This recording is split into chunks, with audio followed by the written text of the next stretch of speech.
አመሰግናለሁ ለቃለ መጠይቅ ስለተባበሩን። ስሙትና የስራ ኃላፊነቱን ያስተዋውቁ። አሰልጣኝ ተመስገን ለዋ እባላለሁ። የወላይታ ዲቻ ከ20 አመት በታች ዋና አሰልጣኝ ነኝ። በኢትዮጵያ ፕሪሚየር ሊግ ላይ በርካታ የወላይታ ዲቻ ልጆች ከዚህ ከዋና ከተማ ሶዶ እንዲሁም ከተለያዩ ቦታዎች ላይ መጥተው ሲጫወቱ ተመልክተናል። የኢትዮጵያ ብሔራዊ ቡድን ትልቅ አገልግሎት ሰጥቷል። ለክለቡም እንደዚሁ ግብአት ናቸውና አንተ መጀመሪያ ካንተን ከማስተዋወቅ ከስም በተጨማሪ አሁን እስካለበት ደረጃ የተወሰነ አጭር ነገር ፕሮፋይልን ንገረን። እሺ፣ ያው አሰልጣኝ ተመስገን ለዋ እባላለሁ። ከወላይታ ዲቻ ከታች ጀምሮ ታዳጊዎችን በማፍራት እታወቃለሁ። እንዲሁም የሲ ላይሰንስ ደረጃ አለኝ። ያው ወደፊት ደግሞ ዋናው ቡድን ለመረከብ የሚዘጋጅ ተስፈኛውም ጭምር ነኝ ማለት ነው። ከፕሮጀክት ጀምሮ ተነስቼ እስከዚህ ከመጀመሪያ የራሴን ፕሮጀክት ነበር። ያው በወጣትነቴ የተወሰነ የጉልበት ጉዳት ስለገጠመኝ ከእግር ኳሱ ወጥቼ በታዳጊዎች ፕሮጀክት ላይ ቢያንስ ከኔ የቀረውን እነሱ እንዲያገኙ ፍላጎት ስላለኝ በፕሮጀክት በራሴ ጀመርኩ። ከዛ በኋላ ደግሞ የወላይታ ዲቻ ከ15 አመት በታች ፕሮጀክት ያስኩኝ። እዛ ላይ በማሰልጠን እያለው የኔን አቅም በማየት ቀጥታ ወደ ከ20 አመት በታች አሰልጣኝ 2010 ላይ ተቀላቀልኩ ማለት ነው። ከዛ በፊት የተጫዋችነት ዘመንህን አስታውሰን። ምን ቦታ ነበር የምትጫወተው? ለማን ተጫውተሃል? አው ያው በልጅነት በፕሮጀክት ነው በእርግጥ ነው ያቆምኩት። በፕሮጀክት እስከ 17 አመት በታች በልጅነቴ ነው ተጎዳው። እኔ የምጫወተው ስቶፐር ላይ ነው። ስቶፐር ላይ በመጫወት ታውቃለሁ። እጅግ በጣም ከሚያስደስተኝ ቦታዎች እነ ዋልከርን ሳይ ሁሌ ትዝ የሚለኝ እዛ ቦታ ላይ እንዴት መሄድ እንዳለብኝ እንዴት መጫወት እንዳለብኝ ያሳየኛልና እዛ ላይ የተጫወትኩ እንግዲህ የልጅነት ህልሜ ከፍ ብሎ መጫወት ነበር። ነገር ግን ሀዋሳ ላይ ለትምህርት ቤትኩበት በትምህርት ቤቶች ጨዋታ የጉልበት ጉዳት ገጠመኝና ያው ከእግር ኳሱ መጫወት እንደማልችል በለቱም ሰርጀሪ ብዙም የነቃ ስላደለ መጫወት ሳልችል ቀረውና ወዲያው ወደ ቶሎ ውስጥ የተሰማኝ ቢያንስ ከኔ ቀረው ከታዳጊ እንዳይቀር አልኩና በማሰልጠኑ ዘርፍ ወዲያው ገባሁበት ማለት ነው። ብዙ ጊዜ አሰልጣኞች ከጉዳት ወደ አሰልጣኝነት ነው ሲመጡ እጅግ በጣም ፕሮፌሽናል ሆነው የተሻለ የማሰብ አቅም ኖራቸው በቁጭትም ስለሚመጡ አብዛኛው አለማችን ላይ ያሉ አሰልጣኞች ፕሮፋይላቸው ቢመረመር የተሻለ ደረጃ ከሚባሉት ውስጥ በጉዳት አቁሞ ወደ አሰልጣኝነት የገቡ ናቸው። ይህ የሚያሳየው ያው ልክ እንደ ቤንች ላይ ለምሳሌ ጨዋታ የመቀየር አቅማቸው ከፍተኛ የሆኑ ተጫዋቾች ቤንች ላይ ሲሆኑ የማየት ጌም ሪዲንጋቸው ከፍተኛ ይሆናል ተብሎ ስለሚታሰብ ነውና በዛ ህይወት ውስጥ የረዳህ ነገር አለ? ለእግር ኳሱ በጣም ትኩረት አድርገህ ወደ አሰልጣኝነት እንድትመጣ? አዎ እንዳልኩ እንግዲህ በልጅነቴ ነው በጣም ጥሩ ነው የሚጫወተው። በሚጫወትበት ሰዓት ግን ያው የጉልበት ጉዳት ሲመጣ እጅግ በጣም ሪቴት ነው ያረኩት። በመቀጠል ወዲያው ያሰብኩት ምንድነው ቢያንስ ተጫዋች ሆኜ እኔ የሚፈልገውን ነገር ማግኘት ባልችልም አሰልጥኜ ደግሞ በሚፈለግበት እግር ኳሱ ላይ ብገኝ ብዬ በዛው ሙያ ውስጥ ነው በትምህርቴም በስፖርት ሳይንስ ስማር ወዲያው ወደ ስፖርቱ ነው ውሳኔ ነው ሲጄ ገብቼ በላይሰንሱም ደረጃ ስልጠናዎችን ነው ሲጄ በቀጥታ ውስጥ የተሰማኝ ቁጭት ነበር። እኔም እንዲህ በሆን ኖሮ በእለቱ በእኛ ጊዜ በተወሰነ መንገድ የእግር ኳሱ ገንዘብ ከፍ ያለ አልነበረም። ለማሊያ ፍቅር ነው የምትጫወተውና አሁን ደግሞ ስናየው ቁጭት ውስጥ ገብተን ቢያንስ እነዚህ ታዳጊዎች በእኛ ስር ተጫዋች ቢሆኑ ቢያገኙ እኛ ያላገኘነውን ነገር እነሱ ቢያገኙ ብዬ አስቤ ውስጤ ውስጥ ቁጭት ኖሮት እንግዲህ ህይወቴን በሙሉ ሰጥቼዋለሁ ለኳሱ ማለት ነው። በጣም አመሰግናለሁ። እስቲ በፕሮጀክት ደረጃ እስካሁን ድረስ ያፈራሃቸው ልጆች ያው ቅብብሎች ነው የአሰልጣኝነት ሙያ ላይ አሻራ ያረፈባቸው የምትኮራባቸው ልጆች በዚህ አጋጣሚ ለተመልካቾች? እንግዲህ በርካታ ልጆችን በአሰልጣኝነት ከልጅነት ጀምሮ በርካታ ልጆችን አፍርቻለሁ። ያው አንዱም የኛ ደስታችን ያ ስለሆነ ከፕሪሚየር ሊግ አንስቶ እስከ ታችኛው ሊግ አብዛኛው እኔን ሳይነካ ወላይታ ሶዶ ላይ የተጫወተ ተጫዋች የለም። በተለይ በእኛ ዘመን ካኛ ካሰልጠንበት ጀምሮ በነበረበት ሰዓት እኔን ሳይነካ የለም ብያለሁ። ቅብብሎች ነው ግን አብዛኛው ከታች ጀምሮ ያገኘዋቸው ለምሳሌ እንደነ ቸርነት ጉክሳን ማየት ይቻላል። እንደነ ቢኒያም ፍቅሩ እና በባየሁ ሀጂሶን ማውራት ይቻላል። ብዙዎችን መጥቀስ ይቻላል። በልጅነቴ በራሴ ፕሮጀክት ውስጥ የነበሩ ናቸው። ከዛ በኋላ ከ20 አመት በታች ውስጥ ከመጣው በኋላ ደግሞ በርካቶችን እነ በረከት ወልዴ ማየት ይቻላል። እነ ኢዮብ አለማየሁን እነዛን የመሳሰሉ ወጣቶችን አግኝተን ነው ወደዚህኛው ደረጃ የመጡት። በርካታ እንግዲህ ወላይታ ዲቻ ቤት ውስጥ ያሉት ዋናው ቲም በዚህ ሰዓት ውስጥ ወደ 13 የሚጠጉ ታዳጊዎች ኢቭን ቤስት ሆነው የሚጫወቱ ከኔው ፕሮጀክት ውስጥ የመጡ ናቸውና በርካታ ወጣቶችን ያው ማፍራት ይችላል ማለት ነው። አክሲዮን ማህበሩ ያወጣው የመጠን አለ ለክለቦች እንዲያወጡ በአመታዊና ያ እንደ ወላይታ ዲቻ ያሉ ክለቦች ምን ያህል ጠቅሟቸዋል የሚለው ነው። አክሲዮን ማህበሩ ያወጣው ያው የመጀመሪያ ተጠቃሚ ወላይታ ዲቻ ነው። ለምን በፕሮጀክት ደረጃ ከስር ጀምሮ ከ15 ዓመት በታች ጀምሮ ስለሚሰራ ያንንም አውቆ አሁን የገንዘብ ክራይሲስ ከፍ ያለ ነው። ያንን ደግሞ በክለቦች አቅም መክፈል ከባድ ነውና ያንን ተረድቶት ነው ከድሮም ጀምሮ ወላይታ ዲቻ ከስር ከጅማሬው ጀምሮ ከ15 ዓመት ፕሮጀክት ሰርቶ በርካታ ታዳጊዎችን ገንዘቡን በስነ ስርዓት ያተረፈ እንደ ወላይታ ዲቻ የለም። ስለዚህ ይሄ መልካም አጋጣሚን ተጠቅሞ ወጣቶቹ ደግሞ ራሳቸውን በደንብ እንዲያሳዩ በርካታ ወጣቶች ከዚህ እንዲያድጉ ምክንያት ይሆናል። ለዛም ዘንድሮ ወደ 6 ተጫዋቾችን ለዋናው ቲም ከዋናው አሰልጣኝ ጋር በመነጋገር ያው የሚጫወቱ ገብቶ የሚጫወቱ ገንዘቡን የሚያተርፉ ልጆችን በማግኘት 6 ልጆችን ዘንድሮ አሳድገናል ማለት ነው። ማን አለ? ካደጉት ውስጥ ቴድሮስ አለ፣ ስትራይከር ላይ የሚጫወት ቸርነት መንግስቱ የሚባል አለ፣ ናትናኤል ናሴሮ አለ፣ አስናቃ አምታታው አለ፣ ቅዱስ ቂርቆስ አለ፣ ሙልቀን ዳንኤል የሚባሉ እነዚህ ተጫዋቾች ወደ ዋናው ቲም ዘንድሮ ያደጉ ናቸው ማለት ነው። አጠቃላይ በፕሮጀክት ጀምሮ ስለመጣ ወጣቶች ላይ ትልቅ አቅም አለ፣ ተታዘባለ። ከስልጠና አንግል አንተን የሚመለከት ነገር ስለሆነ ብዙ መወያያ ርዕስ ነው ታውቃለህ። እንደ ሀገርና ወጥ የሆነ ያሰለጣጠን ስርዓት ወይም መሰረታዊ የሆነውን ስልጠና ለመስጠት ብዙ ክፍተት አለ እንደ ሀገርና የምትታዘባቸው ቢቀረፉ ለምታስባቸው አንተም ደግሞ ልጆቹ ላይ ከምታየውና ከምትሰራው አንጻር የታዘብካቸውን ነገር በጠቅላላ ብትነግረ በተለይ ስፔሲፊክ ስልጠና ላይ እድሜያቸው ታች ያሉ ልጆች ቤዚክ ስልጠና ካላገኙ ታውቃለህ እስከ ላይ ድረስ ስለ ታክቲክ የሚወራው ነገር ፓስ ማድረግ ማይችል ተጫዋች ላይ ከፈጠርን ስለ ታክቲክ ማውራት ምንም ጥቅም የለውም። እዛ ላይ ስላለው የምትታዘባቸውን ያሰለጣጠን እንግዲህ የኢትዮጵያ ያሰለጣጠን ደረጃ እጅግ በጣም የምትገረመው ነው። ካየኸው እኮ ብሔራዊ ቡድን ሲሄዱ የሚጀምሩት ከፓስ ነው ገና ሀ ብሎ። ይሄ ደግሞ ከምን የተነሳ ነው የሚሆነው? ታች ፕሮጀክት ላይ ባሉበት ሰዓት በስነ ስርዓት ያለ መስራት ችግር ነው። ይሄ የስልጠናው መንገድ ልጆቹ መሰረታዊ የሚባሉ ነገሮችን ሳይጨርሱ ነው የሚመጡት። ያም ደግሞ ከብዙ ምክንያት ጋር ነው። አንደኛ የማቴሪያል እጥረቶች ሊኖሩ ይችላሉ። አሁን ብዙ ጊዜ ታች ላይ ኳሶች ከሌሉ ፓሶችን ማሰራት አይችሉም። የተለያዩ ድሪሎችን ማሰራት አይቻልም። ለምን? አንደኛው ማቴሪያል ፉል አለመሆን ታች ላይ የተወሰነ የስልጠና ችግራችንን እያታየን ያለው አሁን ቢያንስ በትንሹ በክለብ ደረጃ እየተቀረፈ ነው። ሆኖም ግን የተለያዩ ፕሮጀክቶች አሉ ታች ላይ። እኔም በምሰራበት ሰዓት የገጠመኝ ችግር የማቴሪያል ችግር ስላለን ብዙውን ጊዜ አካል ብቃት ላይ ነው ትኩረት የምናደርገው፣ ኳሱ ላይ አይደለም። ኳሱን ትተን በአካል ብቃታቸው ብቻ ፊት እንዲያደርጉ።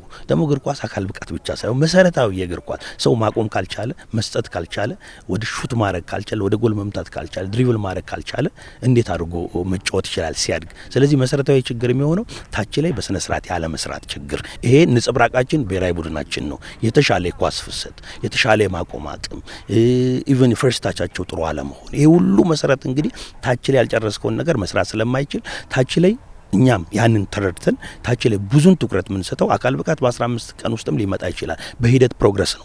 ነገር ግን እነዚህ ልጆች በእድሜያቸው ደግሞ ማወቅ ያለባቸውን ነገር ካላወቁ ነገ አድርጎ ማሳወቅ ስለማይቻል ትኩረት አድርገን አሁን እየሰራን ያለ ነው። ሁሉን ነገር ያው የምናየው ነው። ናሽናል ቲማችን ላይ የኛ ነጽብራቅ ነው ባይዞ ናሽናል ቲም ላይ የምናየው ጉድለት ሁሉ እዚህ የምንሰራው ነገር ስለሆነ ያንን ለመቅረብ ልጆች ላይ መሰረታዊ ነገሮችን በሚገባ በጥንቃቄ ከ15 ዓመት ጀምሮ በጥንቃቄ በ15 ዓመት ውስጥ ምን መውሰድ አለበት ከፍ ሲል ምን 17 ላይ 20 ላይ የስልጠናው መንገድ ይለያያል። በዛ ልክ ትሬኒንጎችን እየሰጠን እንገኛለን ማለት ነው። አዎ የአሰልጣኞች ቀን በኢትዮጵያ አሁን ነው የተጀመረው፣ ገና ነው። አሁን ካፍ ኮንቬክሽን ፈቅዶ ነው እንግዲህ ከረጅም ጊዜ የተቋረጠ የላይሰንስ ደረጃ የተሰጠው።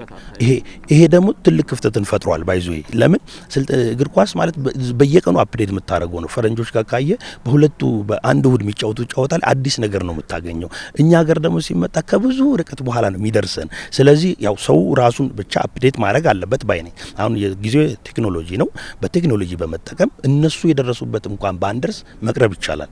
ያንን ደግሞ በቴክኖሎጂ ያለንን ነገር ራሳችንን አፕዴት በማድረግ በማንበብ የተለያዩ ነገሮችን በማየት የተለያዩ ቪዲዮዎችን በማየት ራሳችን አፕዴት ማድረግ ያስፈልጋል። ያ ካልሆነ ስልጠናውን ብቻ መጠበቁ አስቸጋሪው እንደ ሀገር ይሄ ያው ትልቁ ክፍተት ራስን ማዘመን ራስን ማብቃት ላይ አሁንም ይቀራል። ብዙ ጊዜ የስልጠናውን ነገር ታች ላይ ወረት ነው እንጂ ብዙ ነገር ጉድለቶች የሚታዩበት ነው። ይሄ ደግሞ እግር ኳስን ከሚመራውም አካል ጭምር ያለ ስለሆነ ቢቻል ያው ሁሉም ሰው ግን ለራሱ እግር ኳስን የሚወድ ከሆነ ራሱን በራሱ አፕዴት እያደረገ ቴክኖሎጂ ጋር በመታገዝ ራሱን ከፍ ቢያደርግ ይሻላል ብዬ አምናለሁ።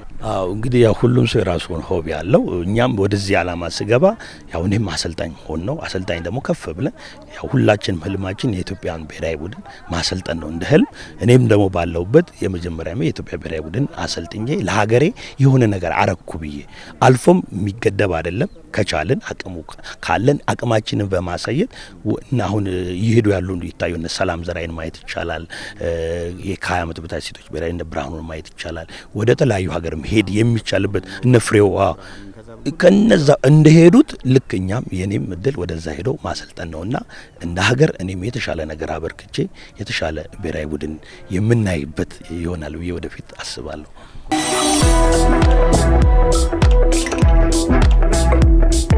ስሜ መኳንንት አሸናፊ ይባላል። የወላይታ ዲቻ የግብ ጠባቂ አሰልጣኝና ቡድን መሪ። እኔ እንግዲህ እግር ኳስን ለረጅም ዓመት ተጫውቻለሁ። አገራችን ላይ ከፕሮጀክት አንስቶ እስከ ክለብ ድረስ ተጫውቻለሁ። በዚህ ዓመት ነው እግር ኳስንም በጉዳት ያቆምኩት። ዲቻንም መስራችም ነኝ። እኔ ግብ ጠባቂ ነኝ የስራ ቦታዬ። ያው ረጅም ዓመት ተጫውቻለሁ እግር ኳስን ከልጅነቴ ጀምሮ ነው የተጫወትኩት። እዚህ ሀገር ተወልጄ አድጌ ያለሁ ግን ረጅም ዓመት ሰው ሀገር ነበርኩኝ። እንደው ፖሊስ፣ ጂማ፣ እንደሞ ሀላባ፣ ወራቤ፣ ወላይታ ዲቻ እንደዛ የመሳሰሉትን ክለቦች ለረጅም ዓመት ተጫውቻለሁ በክለብ ደረጃ። ግብ ጠባቂ ደግሞ ያው ታውቃለህ መቼም ብዙ ጊዜ ድሮ በዘመናዊ ስርዓት ውስጥ የስልጠና ስርዓት ውስጥ ሲመጣ ነው ታለንት ታይቶ በረኛ የሚመረጠው። ድሮ ደግሞ በረኛ መሆን ማንም ሰው አይፈልግም። እንደዚህ አይነት ሙያ ውስጥ ረጅም ዓመት መርጠህ የመጣ? እንግዲህ ያው ሁላችሁም እንደምታውቁት ነው ሀገራችን ላይ የግብ ጠባቂ ሙያ አሁን ነው ትኩረት የተሰጠው እንጂ ድሮ አሁን በእኛ ጊዜ ትኩረት አልተሰጠም። በራስ ሰርተ ነው ከዛ በኋላ ወደ ክለብ ስትገባ ነው የግብ ጠባቂ አሰልጣኝ የሚባለውን ራሱ የምታውቀው። እስከዛ ድረስ ግን በራስ ነው ሁሉን ነገር ቻሌንጆች የምታልፈው። ያና አሁን ያለው እግር ኳስ ልዩነት አለ። ለምሳሌ ያህል ብነግረ እኔ የመጣውበት በግብ ጠባቂ መንገድና አሁን ላይ የታየው ነገር እኩል አይደለም። ይሄም ተምሳሌት የሚሆነው ወላይታ ዲቻን ማየት ትችላላችሁ። ከ50 እስከ ዋናው ቲም ግብ ጠባቂ አሰልጣኝ አለው። እነዚህ ልጆች አሁን ግብ ጠባቂ አሰልጣኝ ሲኖር እና ሳይኖር ልዩነት አለው። ለምን መሰረታዊ የሚባሉትን በአብዛኞቹ የላቸው። እሱን የምናውቀው ነው። ግን ቢኖራቸው የተሻለ ነው።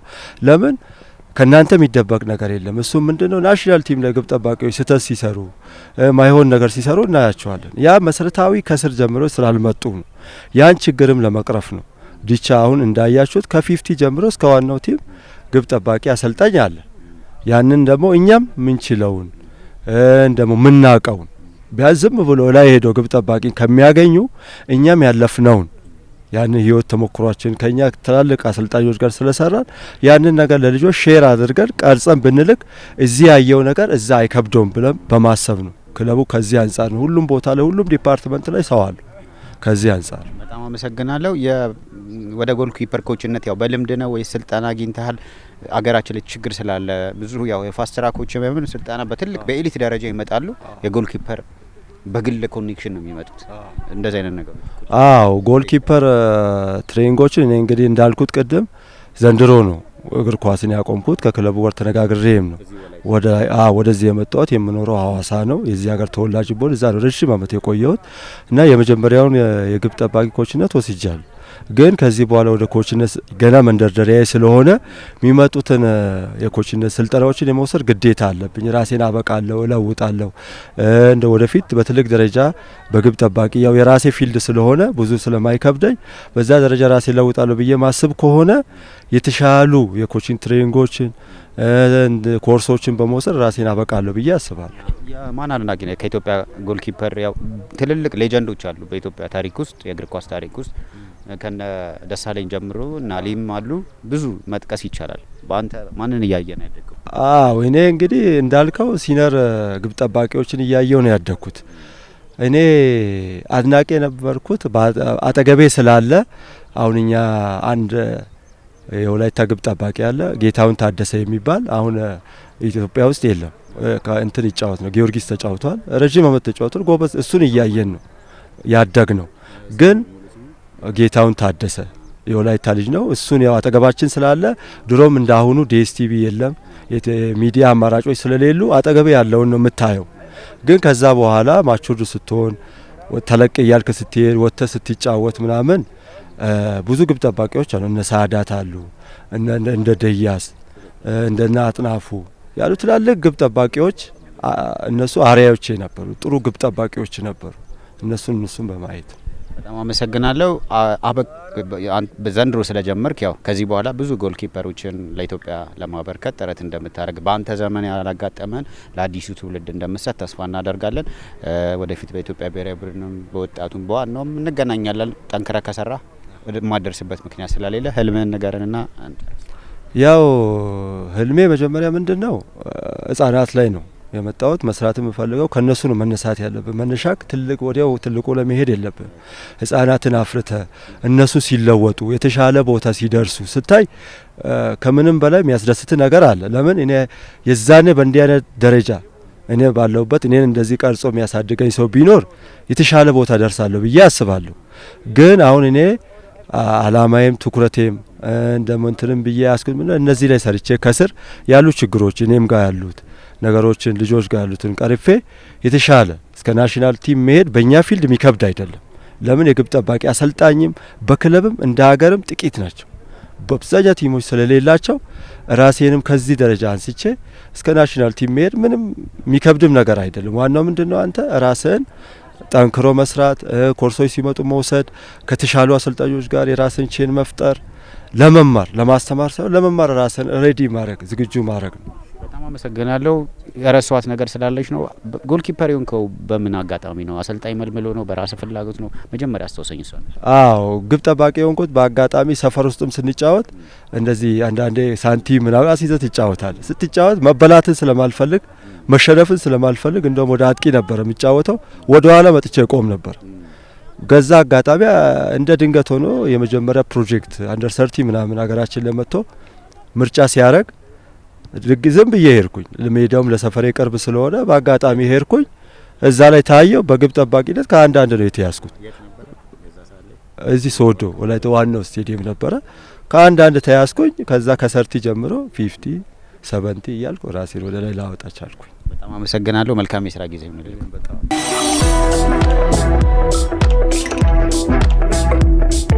በጣም አመሰግናለሁ። ስምህንና የምትጫወትበትን ቦታ ክለብህን? ስሜ ቸርነት አጅሶ እባላለሁ። ተስፋ ቡድን ላይ ነው የምጫወተው። መሀል ላይ ነው የምጫወተው፣ ሚድፊልደር። ወላይታ ዲቻ የተስፋ ቲም ውስጥ ነው ያገኘነ። ተስፋ ካላቸው ወጣት ተጫዋቾች ውስጥ አለ አንተና እዚህ ደረጃ የደረስክበትን መንገድ ከፕሮጀክት ጀምሮ ያሉትን ነገሮች እስቲ ነው? አዎ ከአንደር 30 ጀምሮ ነው እዚህ የሰራሁት። ከአንደር 30 ወደ 50 አድጌያለሁ። ከ50 ደግሞ ወደ 70። ከዛውን አንደር 20 ላይ ነው የምጫወተው። ደግሞ እዚህም አሁን እየሰራው ነው። ደግሞ የምሰራው ነገር አሪፍ ስለሆነ ኮቾቹም በደንብ ስለሚያሰሩ አሁንም ወደ አሪፍ ደረጃ እንደርሳለን ብዬ አስባለሁ። የመለመለ ከዛ በኋላ ወደዚህ ደረጃ እንድደርስ ያደረገ ማን ነው? ያው ወንድም ታዋቂ ተጫዋች ነው። በዛ ሂደት ውስጥ አይታ ነው እንዴት ነው ነገር አሰልጣኞች ከፕሮጀክት ጀምሮ? ወንድሜም ቤተሰቦቼም ስለሚያበረታቱኝ የወንድሜን እያየው ነው ያደግኩት። ወንድሜ ሲጫወት ከሱ ጋር እየመጣው ከዛ እዚህ አንደር 50 ኮች ተመስገን ለው አጠርቶኝ እዚህ 50 ጀምር ያለው ከዛ ወደ 70 እዚሁም ወደ 20 እሱ ጠራኝ። አሁን እየተጫወትኩ እገኛለሁ እዚህ። ብዙ ጊዜ ተጫዋቾች ከዚህ ከታች ጀምሮ ከትልቅ ቲም እስኪደርሱ ድረስ ያለው ሂደት አገራችን ላይ ብዙ ችግሮች አሉ። በዛው መጠን ጠንካራ ጎኖች አሉ። ወላይታ ዲቻ ጥሩ ከሚባሉ ክለቦች አንዱ ነው ከታች ልጆችን በማሳደግ። በዛ ሂደቶች ውስጥ በቂ ስልጠና አግኝቻለሁ ብለህ ታስባለህ ወይ? ምክንያቱም ያው የአሰልጣኞች ብቻ ችግር ሳይሆን እንደ አጠቃላይ ሀገራዊ ችግር ስላለ የታዳጊዎች ላይ በቂ ስልጠና ብቁ ነኝ ለዋናው ቲም የሚያበቃ ስልጠና አግኝቻለሁ ብለህ ታስባለህ? አዎ ኧረ ኮቾቹም አሪፍ ስለሆኑ በደንብ ስለሚያሰሩ ኮቹ እዚህ ትሬኒንግ ብቻ ሳይሆን ለየብቻ እየጠራን ጂም ቤትም እየጠራን ስለሚያሰራን አሪፍ ነው። አሪፍ ትሬኒንግ አግኝቻለሁ ብዬ አስባለሁ። አሁን ብዙ ጊዜ ታውቃለህ ብሔራዊ ቡድን ላይ አሁን ተስፋ ቲም ወደፊት ትመረጣለህ፣ ታየዋለህ። የፓስ የመሰረታዊ ችግሮች እንኳን እስከ ብሔራዊ ቡድን ድረስ አለ። እዚህ ታች ነው መቀረፍ ያለባቸው። በዚህ ዙሪያ አንተ ምን ያህል ብቁ ነኝ ብለህ ታስባለህ? ወሰርካ እኔ ከዛነቴ ጀምሮ ስለሰራው አይከብድም ብዬ አስባለሁ። ብቻ ቀላል ነው፣ ሰርቻለሁ።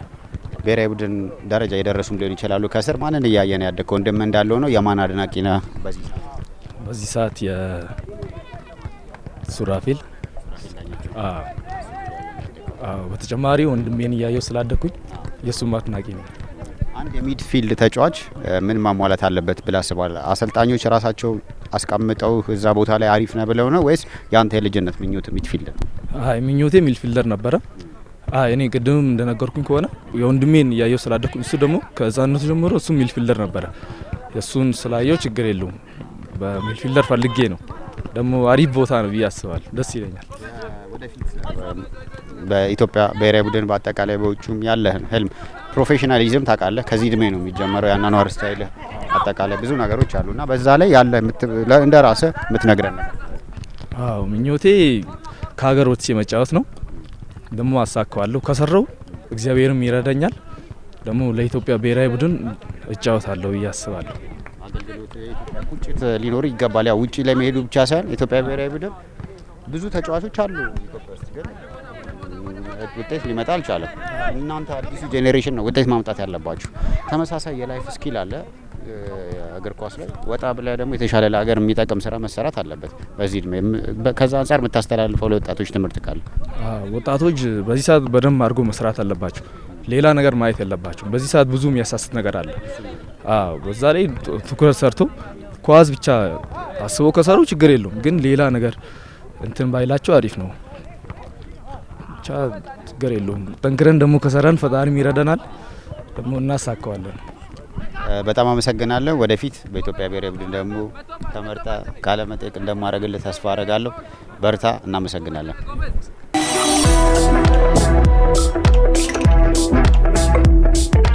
እኔ አሰፋ ሆሲሶ እባላለሁ። የወላይታ ዲቻ ስፖርት ክለብ ስራ አስኪያጅ እና የኢትዮጵያ ፕሪሚየር ሊግ ሼር ካምፓኒ የቦርድ አባል ነኝ። በጣም አመሰግናለሁ። የተገናኘ ነው የኢትዮጵያ ስፖርት አካዳሚ ባለድርሻዎች ጋር ውይይት እያደረገ ነው። በተለይ ስፔሲፊክ እንደ እግር ኳስ የቀረቡ መድረኮች፣ የጥናታዊ ጽሁፎችን አጠቃላይ መድረኩን እንደ ወላይታ ዲቻ ስፖርት ክለብ እንዴት ያዩታል?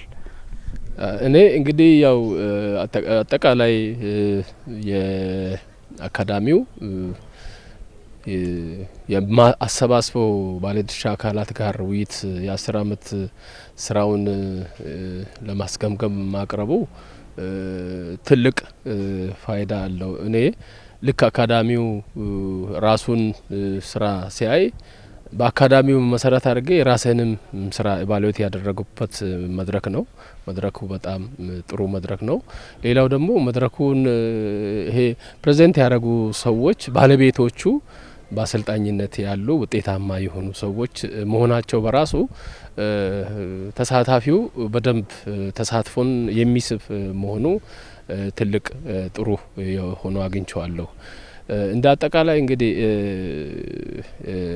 እንደ አጠቃላይ እንደ ሀገራችን አጠቃላይ ከእኔ ባሌ ሳደርግ እንደ ሀገር ብቻ አይደለም፣ በውጭ የኛ ሀገር እግር ኳስም ይሁን ቮሊቦልም ይሁን ሌሎቹም የስፖርት አይነቶች አሁን በአብዛኛው እንደ ዓለም አቀፍ ተሞክሮ ውጤታማነቱ የታየው በአትሌቲክሱ ነው። ነገር ግን በእግር ኳስ እንደ እግር ኳስ እንግዲህ ሁል ጊዜ እንተቻለን። ወድቋል ሞቷል ነው የምንለው። የወደቀው የሞተው መነሻ ሊሆን የሚገባው ተጠንቶ እንደ ሀገር ለምሳሌ ይሄ አካዳሚ እንደ ኢትዮጵያ ትልቅ የፌዴራል ተቋም ነው። ችግሮቹን አጥንቶ በስልጠና ሂደት ነው በተለያዩ ነገሮች በምንድን ነው ብለው አይቶ ያን እንደ ተሞክሮ እንደ ሀገር ሊሰራ የሚገባ ተቋም እንደሆነ ነው የኔ ኢቫሉዌሽን እንደዛ ነው።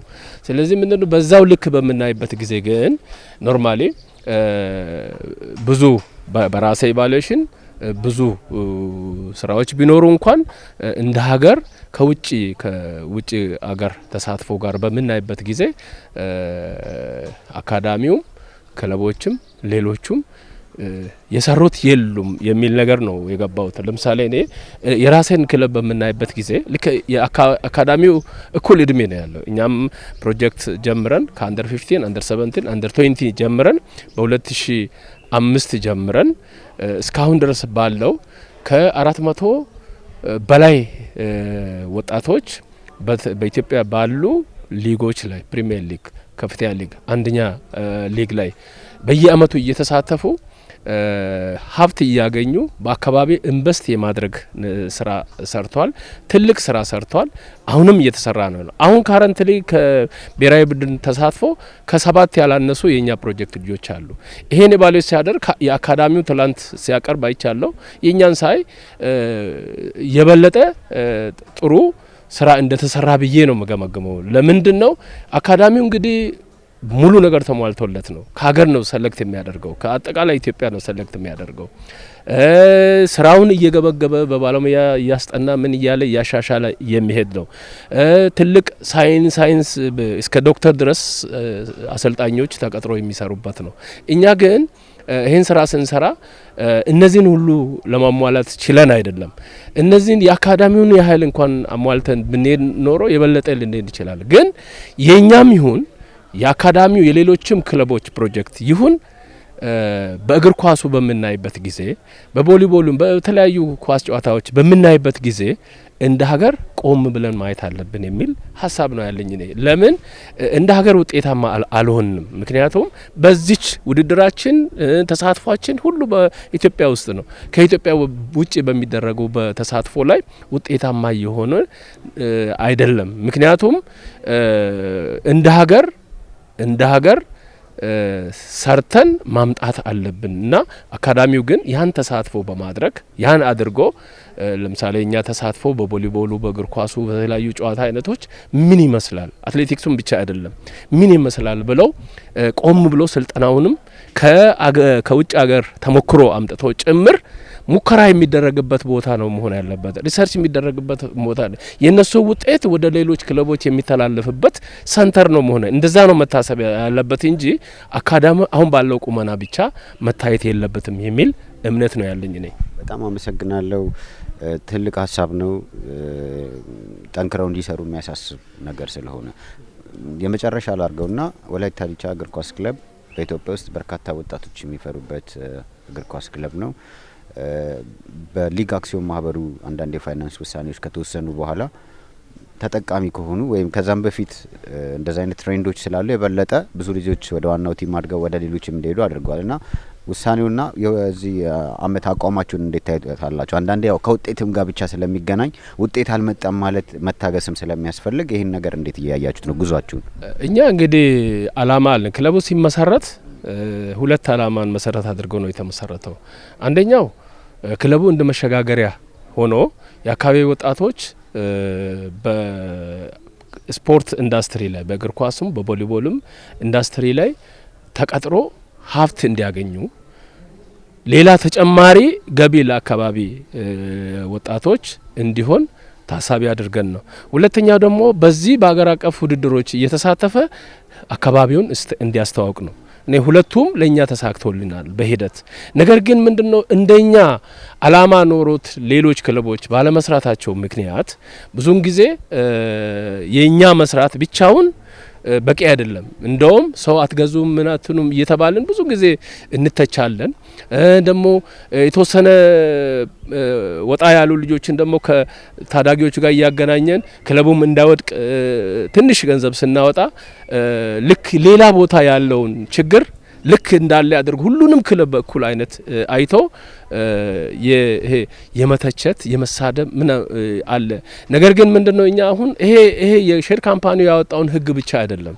እኛ ኢትዮጵያ እግር ኳስ ፌዴሬሽን በ2011 ላይ ህግ አውጥቷል። ማንኛውም የክለብ ተጫዋች ማንም ክለብ ደሞዝ ከ50 ሺህ ብር በላይ እንዳይከፍል የሚለውን አንድም ክለብ ተግባራዊ አላደረገም። እኛ ብቻ ነን 2 አመት እኛ ተግባራዊ ያደርገናል።